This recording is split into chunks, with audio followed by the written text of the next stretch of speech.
ഇടവം 1 മുതൽ 31 വരെയുള്ള ഒരു മാസത്തെ സാമാന്യ ഫലമാണ് ഇവിടെ പറയുന്നത്. ഇതിൻ്റെ കൂടെ ജാതകാൽ പരിശോധിച്ച് ഗുണദോഷ ഫലങ്ങൾ വിലയിരുത്തണം. 27 നക്ഷത്രങ്ങളിൽ ഒന്നാമത്തേതായ അശ്വതി നക്ഷത്രം. അശ്വതി നക്ഷത്രക്കാർ ഏർപ്പെടുന്ന കാര്യങ്ങളിൽ പൂർണ്ണ ഫലപ്രാപ്തി ലഭിക്കില്ല.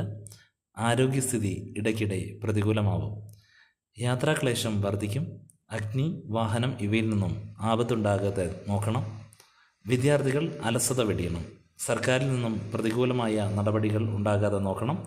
നേത്രരോഗം വിഷമിപ്പിക്കും. ഭരണി നക്ഷത്രക്കാർക്ക് ദാമ്പത്യ കലഹം മനോവിഷമം സൃഷ്ടിക്കും.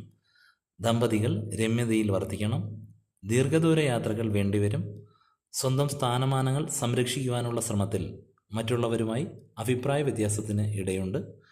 മറ്റുള്ളവർക്ക് അനിഷ്ടമുണ്ടാക്കുന്ന സംസാരം ഒഴിവാക്കണം. ഏറ്റെടുത്ത കാര്യങ്ങൾ തൃപ്തികരമായി പൂർത്തിയാക്കുവാൻ ശ്രമിക്കണം. ഇവർ ദോഷപരിഹാരത്തിനായി ഭദ്രകാളി ക്ഷേത്രത്തിൽ അഷ്ടോത്തര നാമ അർച്ചന നടത്തുകയും വെള്ളിയാഴ്ചകളിൽ ദേവിക്ക് കടുംപായസം നടത്തുന്നതും നല്ലതായിരിക്കും. കാർത്തിക നക്ഷത്രക്കാർക്ക് എന്ത് കാര്യത്തിനും ആദ്യം ചെറിയ തടസ്സങ്ങളും പ്രശ്നങ്ങളും നേരിടുമെങ്കിലും ഒടുവിൽ ദൈവാധീനത്താൽ എല്ലാം ശരിയാകും. ബിസിനസ്സിൽ ഉയർച്ചയും താഴ്ചയും അനുഭവപ്പെടും. കളത്രത്തിൻ്റെ ബന്ധുമിത്രാദികളുമായി ചില അഭിപ്രായ വ്യത്യാസം ഉണ്ടാവാൻ സാധ്യതയുണ്ട്.